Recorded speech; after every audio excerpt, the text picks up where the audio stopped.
Life of Love Like the love. with Joy Hilsen.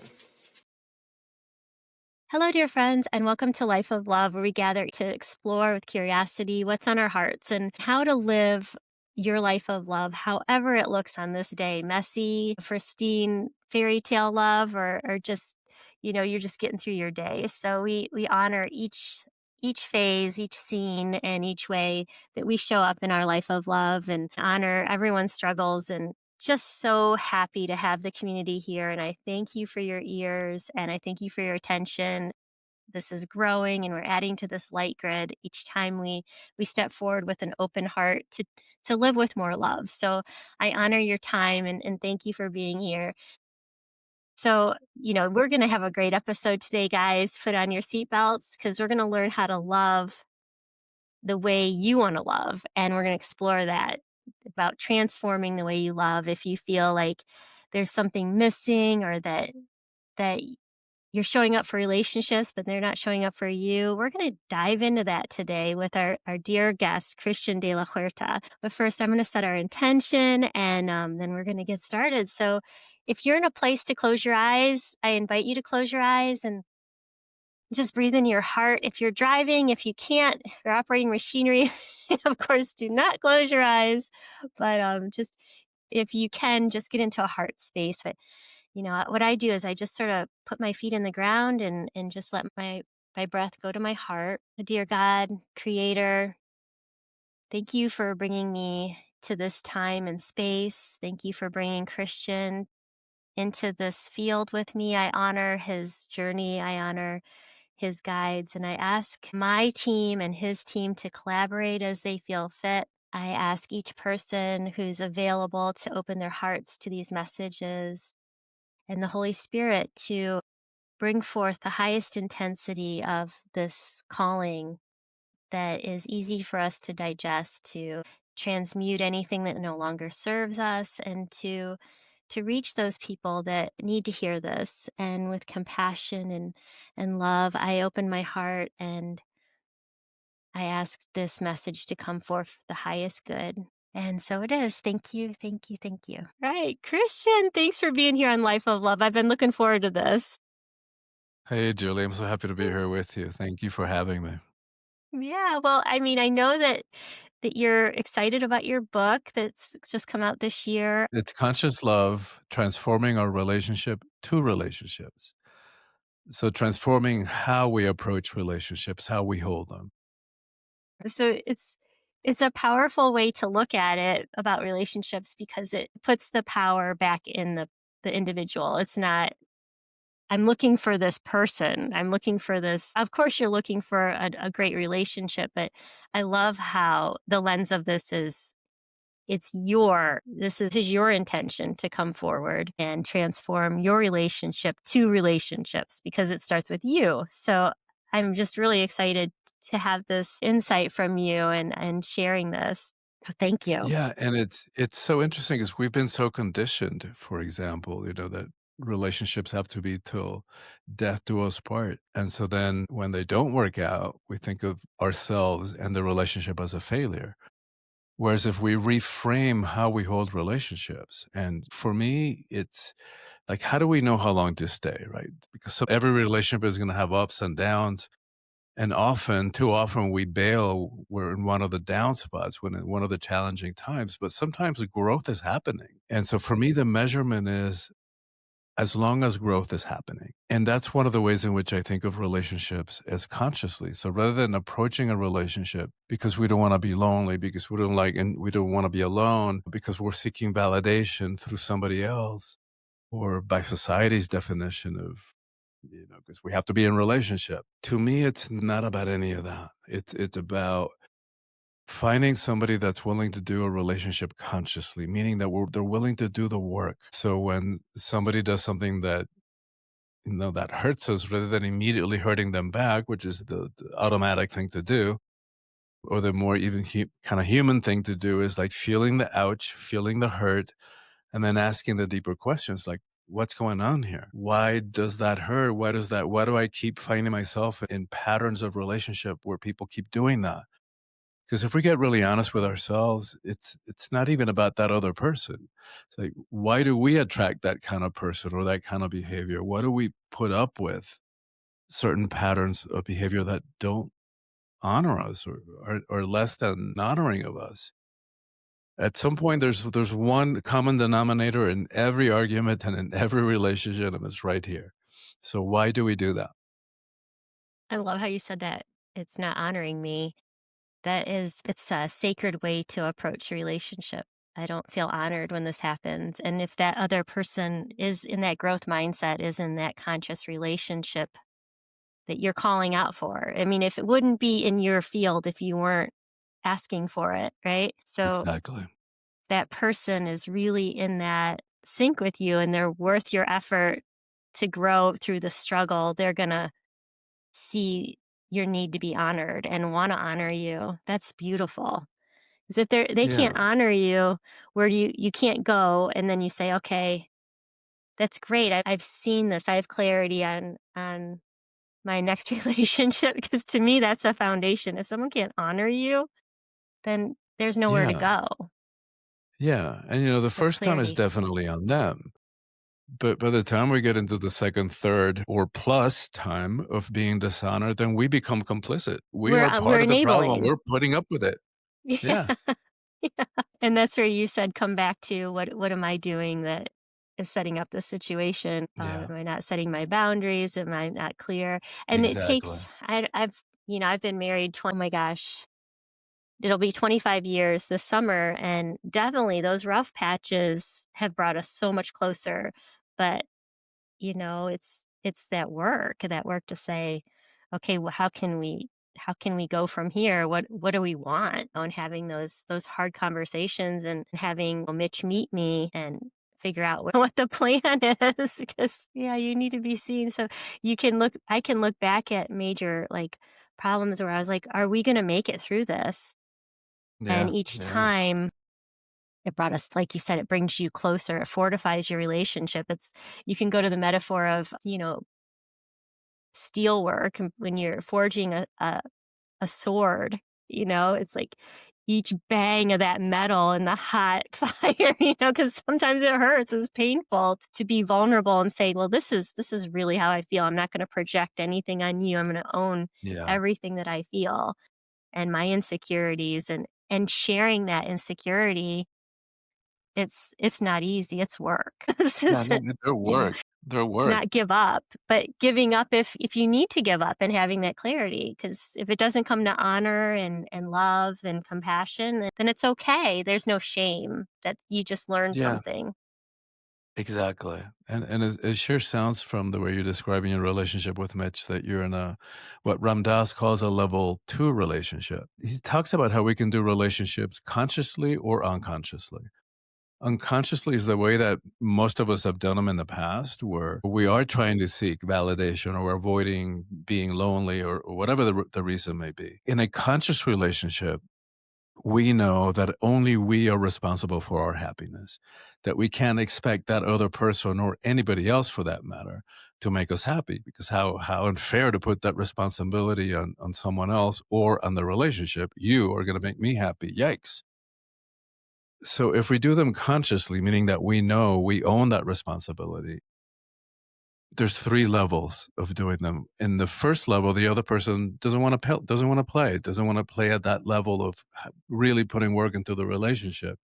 But enough of it works. Maybe you co-parent well together, you travel well together, you cohabitate together. Maybe sex is great. So enough of it works that we say, okay, well, it's not the end all be all, but I can find can meet some of those other needs in myself with my friends or other parts of my life. I'm going to choose to stay and reclaim some of the time and the energy, the resources, the effort that I would otherwise be spending looking for the one. And I'm going to focus that on my own process of growth and evolution, which is ultimately what we're here for, I think. Hmm. We'll skip two and come back to that. Level three, both beings are already fully realized, fully aware of our God essence. And so the relationship becomes a sacred dance of mirroring that for each other. I don't think we need to worry about that one yet, but let's I focus on was going number. to say, who has that? Yeah. So level 2 is where both beings are willing to do the work of relating. And so like you were talking about, when we feel that ouch, rather than immediately blaming or projecting or matching it, it's like, oh, doing the work. It's like, wow, why does it feel that way? Why do I keep recreating these patterns? When have I felt this before? All doing that kind of work, which is work and it's heroic work, but it is so worth it because once we do that work, then we free ourselves. True. Taking that ouch and we're to the point where we're able to make it humor. It's like, all right, and it's interesting how if you can trust and surrender those owies to like, yeah, I'm learning about myself, I'm learning about the world and how I want to be in relationship. And that vulnerability just when you come from that, the other person's safe to be vulnerable too, and it becomes, like you said, a sacred dance. Every once in a while, you get a glimpse of it here of what May I bet that's how relationship is in the other dimensions when we move on. But we chose to be in this density of this hurt, but also the triumph. It's like we get both. We get the hot fudge chocolate sundae, and we also get the I just banged my head on the door. We get both. Exactly. Exactly. And the ecstatic bliss of making love. Yeah. So that's a segue to breath work in my mind. It's to me that breath work and being intimate is so powerful. And I think we take it for granted, or maybe it's like moaning or whatever. I don't want to get too graphic, but we do like in sex, there's a lot of breath work going on. But I wanted to ask you, how when you had your breakthrough with breath work, I was reading about your history and you're like you did breath work and you turned over the laundry basket, is what I like to say, is like you have these epiphany and you're like, I can't live the life the way I'm living it anymore. Can you talk about your experience with breath work and how it was a light bulb moment for you to realize more of your soul calling of the power within you that you wanted to share with others? I'm really curious about that. I discovered breathwork and I jumped tracks after my first session. And I've yet to come across anything that heals past trauma as effectively and as quickly. I can't argue with the result. It works and it works fast. And we should clarify that the breathwork is a kind of big umbrella term. Anybody who's done a yoga class and done pranayama has done breathwork. But the kind of breathwork that we're talking about here is more intense. It's like you do breathe in a particular way for about an hour and a half, and amazing things happen. And beyond the healing qualities of it, which is the main reason to do it, it can be ecstatic. Like I can't tell you how often people have told me after a breathwork session that they got to the same place that they did on a sacred plant medicine. So, Mm. going beyond the limitation and the constraints of the separate personality, having moments of oneness, of interconnectedness with it all, available just by breathing. And they haven't studied breath work the way that there's so much research on meditation. They're starting to study breath work now as in terms of what's going on in the body when we breathe in those conscious ways. But to me, the way that I can understand why it is so powerful and nothing short of miraculous is when we think about it in most spiritual traditions in the world and even some secular languages, the same word, one word can mean breath or spirit, depending on the context. And to me, that is ultimately why it's so powerful. Because you can connect to another realm. You can connect to your spirit or your soul Yes. or whatever, Yeah. whatever it is. Yeah. And because we are being breathed by the holy breath or the Holy Spirit, whatever you want to call it in that moment. And if we do that consciously, amazing things happen. It's fascinating to me that the breath is our most faithful, our most loyal companion. And yet we take it for granted, right? We don't have to remember to breathe. Fortunately, there's a part of our Mhm. body or there's something that is breathing us. But if we pay, gifted some of the attention or limited attention to the breath, amazing things happen. And if we use it consciously toward healing, incredible, just incredible and irreversible. Like stuff that comes up in breath work and have plenty of evidence, not only in my own life, but in countless people that I've worked with. Once it's healed in breathwork and it comes up and it's cleared and uh, it doesn't come back. I wondered what wisdom tradition you first were introduced with breath work. Was it a religious type thing, or how did you know that it needed to be an hour and a half and what to do? Was there a path or a framework that you followed? Or I'm just really Yeah, curious because I've been into breath work, but what you're saying, it seems like a whole different level.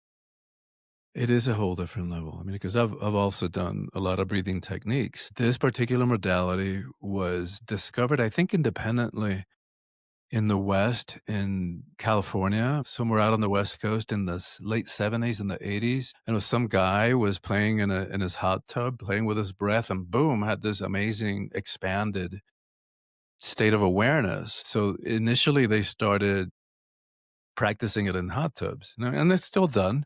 Like when I train my facilitators, we do it just so that they have the experience and they know how to do it. But I would actually get in the hot tub with them, and they're in the hot tub with mask and snorkel, and I'm supporting them. And that's really powerful, but it's not practical because it takes two people a long time in the hot tub. So it's taken out, and would you do it lying on the floor, like in shavasana, or lying on your back from yoga class, and just breathe in that circular connected way for an hour to an hour and a half. It tends to be a little bit longer when you do it in a group. But initially, they called it rebirthing because a lot of people will relive the moment of birth because as I was saying, it really clears and heals trauma.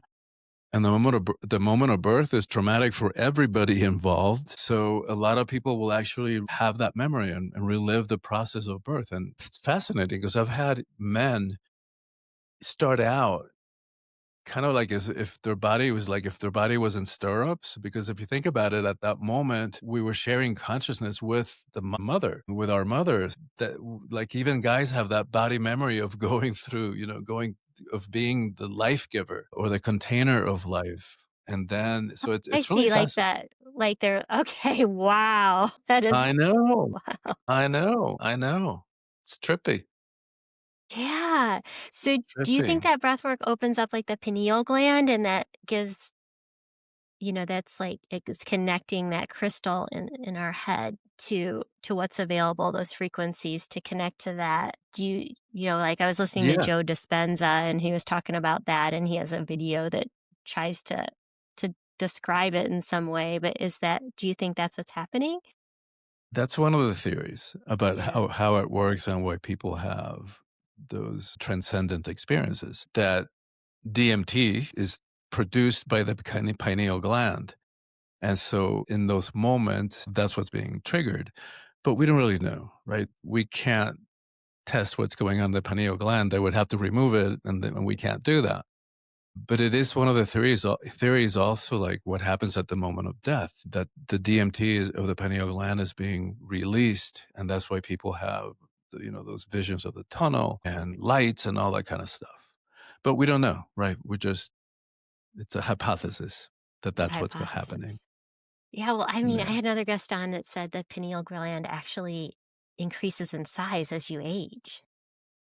And that was yeah, I interesting hadn't heard. because as you age, you get closer to death, and maybe that helps you Interesting, can reconnect to the other side. Um, interesting. I hadn't heard and that, but yeah, I was yeah, like, that's why I forget things lately. I'm getting older, and my pineal gland's taking up more space. I don't need to remember there you go. everything. I just trust. There you go. There you go. That's a great way to look at it.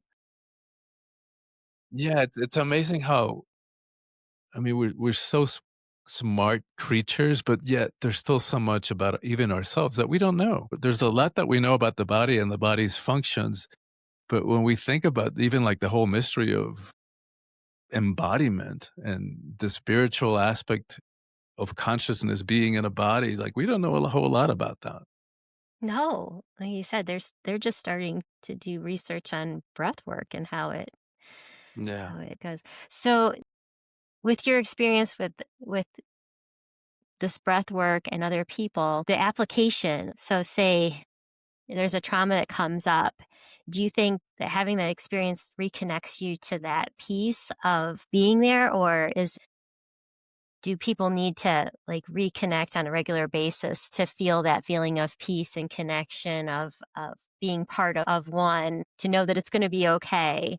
What's your experience? I guess I'm trying to ask, is it a one and done, or do people need to constantly do that breath work to reconnect to that? Well, I mean, I think it's a great practice to do on an ongoing basis. Like when I do a weekend retreat, we do 4 breathwork sessions, 1 a day. We start on Thursday, part ways on Sunday, so we do 1 a day. It does have a cumulative effect. So 2 ways. The healing part of it has permanent effect. So if some trauma comes up, right, about, whatever, sexual abuse or any kind of abuse and some stuff that people had even suppressed. And so they recover the memory, and it doesn't have to be that intense. It could be, death of a pet when you were young, and we didn't have the tools to process it. So we've been carrying those, what used to be spiritual teaching, that everything is energy. Now we know from quantum physics, it's all energy, even what feels solid. We know from physics, energy cannot be destroyed. So the emotions are also energies. And so for all the countless times in our lives that we didn't feel safe feeling something, or much less communicating it, those energies just swallow it. When we swallow those emotions, we try to sweep it under the rug. That stuff doesn't go away. And it gets stored in our tissues and our organs. And there are a couple of problems with that. One of them is like we suppress. That energy has to come out some point, so that the next unfortunate soul says something to us the wrong way, and boom, we have volcanic eruption and we cause harm to our relationships. Or we suppress, and those energies start seeping out, and they start showing up as physical symptoms in the body. Heart attacks, ulcers, all the kind of physical stuff that happens. And so it's not a Cancer, good I mean, strategy to suppress our emotions. And so, but to go back to your question, breathwork is the most effective way I've known to clear that cauldron of suppressed emotions, and to do it in a safe environment. So that's the healing part of it. And to me, that's reason enough to do it over and over again, multiple sessions. The other aspect of it, which is what you were talking about, is that connecting with something beyond our tiny individual separate personality. And, I would say both, like experiencing that one time, having that experience of feeling yourself as part of the whole is hmm life changing and irreversible. And at a cellular level, I don't think we forget that. At the same time, it's easy. It's not hard to get sucked back into the demands and responsibilities of day to day living and the drama of life. And so it's not hard to forget. So I certainly think that there is value in doing practices like that, whether you get to those places through meditative practices or breath work, which is kind of a shortcut to those states of being. You get there right away. People do have access to that through meditation, but I think it takes a long time, hmm like to have those moments doing regular meditation practice. And not that breathwork replaces regular meditation practice. It doesn't. There's a lot of benefits that come from even sitting and trying to quiet your mind and observe your thoughts, what's going on with 3 times a week for 10 minutes. There's a lot of value in that. But in terms of having those states, those really altered, expanded states of consciousness, it takes a long time for meditation to do that generally for most of us. In breathwork, you can do that your first session. And so, yeah, to do it as maintenance, definitely recommend it. That's it's beautiful, and that's one of your themes as I was going through your work, is reclaiming power. So Hmm. I think that that's one of the beautiful things about making love and sex, is like you're in your solar plexus, and it's a intimate time where you're just connecting to your power right there at your solar plexus with another being, and creating this energetic synergy with that person. And that, it's a primal yet powerful way to connect to your power center. And I think that's why sex gets so addicting, is because you're in that power center and you feel part of everything. And so to have that feeling at your reclaiming your power at an individual, level, you bring so much more to relationships, is what I'm trying to get at. And we get glimpses of this, we get glimpses of the fireworks of the oxytocin and all that. but Yeah, it's yeah, available to us all the time. yeah, yeah. And to claim It's so that, say, interesting. I own it. Yeah, I love how you frame that because, like in my case, before I had practices like meditation or breath work, the only time I was able to move beyond the prison of the little mind was making love, right? Was the only time I felt connected, like really one with someone else. And I think that is part of the reason that we long for that, because I think ultimately that is what we're longing for. It's that deep sense of connection, whether it's with ourselves, with somebody else, with something beyond that. And to approach lovemaking consciously definitely gives us an access, a glimpse into that. And yeah, I mean, so much more to say about that. I know. It's so gooey. It's so beautiful. We have everyone has this. Like we all have our breath too.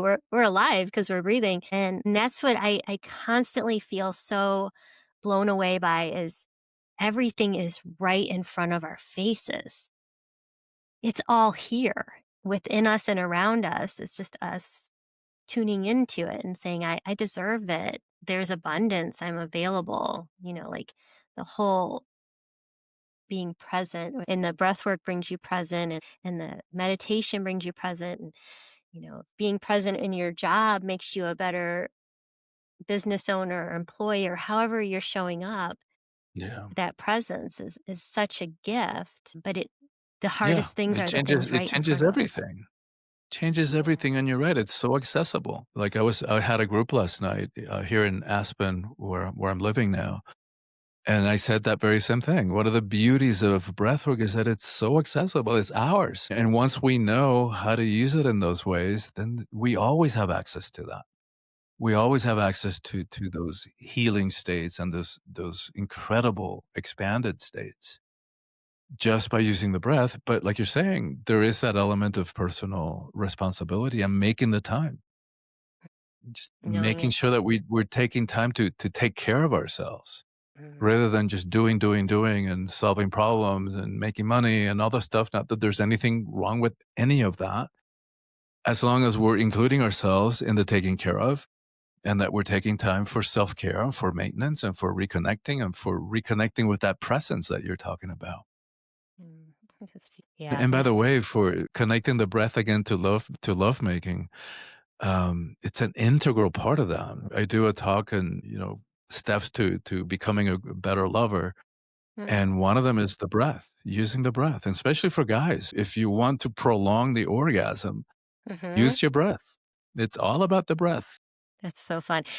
It's interesting how commerce and pharmaceuticals are trying to give us what we already have. True, Your blue true. pill is your breath. It's blue because it's oxygen. Oh, we're magical. We're magical beings. The more I can illuminate that and share and like conversations like this are so meaningful to me. So thank you for sharing these delightful gems because it's not rocket science, it's here, but there is a process. So gosh, I mean, Yeah. how do you reach you have your but how do you share this? I mean, I can tell you're passionate about this breathwork thing. So how do you share and scale this so that, you're feeling like you're fulfilling your soul mission and that it's like you have this knowledge. How do you transmit it and not feel like you're never sleeping? Yeah. Yeah, no, it's a beautiful question and one that I often live in. Um, I think in terms of legacy, my apprentices for sure, getting as many people to do it as possible. Scaling the breathwork is challenging in that sense, in that, I don't do it virtually. There's some people who do. And I think that may have to do with depth of experiences. The sessions that I facilitate, people go really deep. And because you never know what's in somebody's psyche and how it's going to surface, I don't feel safe doing it online. Like in person, Well, I can yeah, what if handle someone whatever fell comes and up. bumped their head and you couldn't do anything? Like, Yeah, you don't or know their recover a address? memory. Yeah, or recover a Yeah. suppressed memory. It's like, I know how to handle that in 3D, but in a virtual reality, all I do click, and then there's nothing I can do. There's no way that I Right. can intervene or support them. So I won't do it virtually unless it's people that I've worked with before, people who've come to my retreats, or certainly my apprentices. I do offer a year-long virtual coaching program that's scalable, that that happens online. So that's another way to partake in the teachings. And it feels like, when I say year long, it sounds like a long time, but it's the teachings are spread out, right? So we meet every 2 weeks, and I deliver the teachings just bite size, a little bit of content each week. So people get emails by, every week with a couple of questions that are designed to integrate the teaching. So they don't stay just at the level of good information. We don't need more information. We got plenty of information. We got information overload. What we need is transformation. And that only comes about from really taking on and living from a set of teachings. And so that's what that year long is designed to do, is like, we're going through life. We're spending, a whole quarter on doing relationships consciously, a whole quarter on personal and how do we step into power consciously in a way that's not about hierarchy or control or fear or domination. How do we do that in a different way? And we spend a purpose on understanding the ego mind, and then one on purpose. Like, what are we really doing here at a soul level, at mission level? But the thing is that we're going through life and stuff is coming up, whether it's at work or at home, in our relationships with our kids or whatever. And then we tackle it in real time. So we get to apply the teachings in real time. And that's what Nice. makes the transformation really sustainable. That's I did want to ask you about that. And this is probably our last talking point because we're running up on our, our time. But that whole idea of being in power without the bumping into somebody else, like the I'm more powerful because I'm better than you. That is really something that our society, for whatever reason, has fostered competition, and my worth is shown by how much I have, or my accumulations, or my recognitions. And to make that shift to being powerful within yourself, and not as a reflection of someone else, or in reflection to someone else, a comparative mode. What are the first steps to just try to shed that programming? Because it is, and we try to say that it's not there, but we do compare ourselves. It's just part of our society that we're compared. We're raised, we're given grades. It's part of our mass consciousness. But how do we chip away at that? Where do you Yeah. start?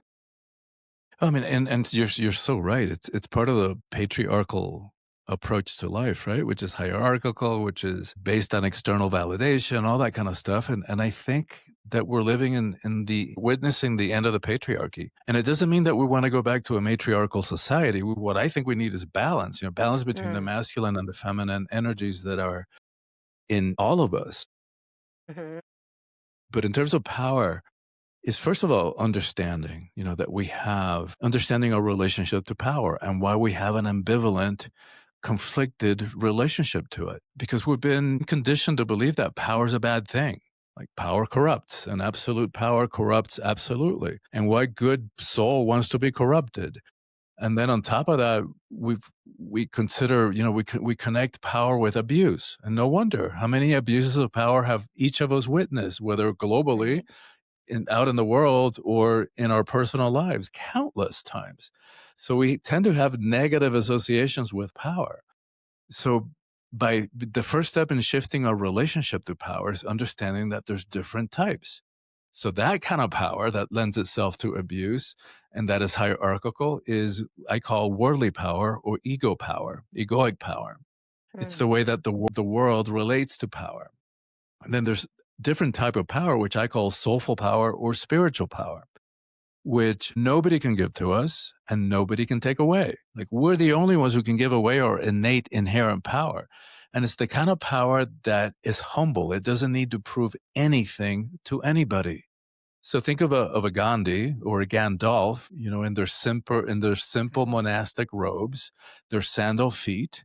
From looking at them, you would never know how much power they hold until it's called for, until it's necessary, and then get out of the way. Gandhi brought the British Empire to its knees when it was at its highest point in terms of global influence. And he did that without ever landing a punch or shooting a gun. That's power. That's power. And that the best part of that power is that it's available to all of us. And I feel like we don't have adequate language for power. Like there needs to be a separate word, you know what I mean? Because Yeah. when you describe it in those two different aspects of power, those two different lenses to view it, it clarifies so much. And you're right, that helps shred away the patriarchal power system. And I'm totally in alignment with that balance. Finding that balance would be beautiful. And I think there'd be less confusion and we wouldn't have so many labels. I I know. really do think that these I labels know. put us in systems that make Mhm. judgments too easy, and we're not getting to know people for people. We're seeing their label first, and it gets dangerous because then there's judgments made before you. If I Then could give one gift to humanity, that's what I think I would give, that piece of just see every yeah, person and as a the person. for sure, and then the other problem with those labels is that they can be abused, right? So then you have unscrupulous, totalitarian inclined political leaders who use those differences to otherize others, to make other people different, whether it's immigrants or whatever it is, men or women, whatever minority that we pick on. But in dividing, we conquer. Whereas when Yeah, it humans weakens us, but yeah. yeah, it weakens us if we get beyond those illusions of differentness, because they're all illusion. Our DNA is 99.99999% identical, and no matter how much pigmentation we have on our skin, our DNA is almost identical. And as a matter of fact, we share 98.4 of our DNA with chimps. 50% of our DNA is identical to bananas. So it really, when we think of it in those terms, like it's not woo-woo stuff to think of one family and one human race and the interconnectedness of all species. It's not fantasy. It's not pretty poetic stuff. It's scientific fact. And I have this deep feeling that in the next few years, we're going to learn more galactic connections that we had no idea. So I'm excited for where humanity is going, where the earth is going. So I'm just happy to be on earth with you right now, Christian. This has been a delightful conversation. Thank you, Julie. And it's obviously you and I could talk for hours and wouldn't run out of stuff to talk about. Well, anytime, and I hope everyone can enjoy your book and get to your retreats and your breathwork sessions because that sounds amazing. Yeah, thank you. And by the way, the other discussion on power, the earlier book that came out about 3 years ago is called Awakening the Soul of Power. And that really helps to understand our relationship to power. And I like the word power, by the way. If you look at the etymology of it, power means to be able to. So it's related to potential. It's the same root. So it's not just that kind of power that we have negative connotations to. It's all about who we are and our potential and our ability to do and get things done in this third dimensional reality. So it's a good thing. Yeah, I I agree. It's so fun. So maybe everybody make a little note, power, you know, and Yeah. reframe if or look at how that shows up for you and maybe transmute it into the positive, the powerful, the Yeah. presidential. Sacralize it. Make it sacred. Make it It's a sacred. sacred thing, right? That's a The great. energy itself is neutral, right? It's what we do with it. Same thing with our emotions. The emotions aren't weakness. They're not strength. They're not good. They're not bad. Same thing with powers. How we use it, what we do with those emotions, how we express our power, depending on that, it has a good or a not so good effect. And that's what we're here for, to have that choice to choose the Yes, highest good. That's why I say every day is a exactly. chance to live the life of your dreams, and reclaiming your power is part of that. Reframing whatever you need to do. Yeah, follow your intuition, people. It's all there. It's all there. Yeah. Thank you, everyone, for listening and staying with us and sharing these episodes. This has been a great conversation. Christian, anytime you want to come back on Life of Love, we'll be happy to have you. Thank you so much, Julie. And thanks for having the show and for fostering this kind of conversation. I know in your willingness to do that, lives are being changed and impacted. So thank you. Thank you for seeing me.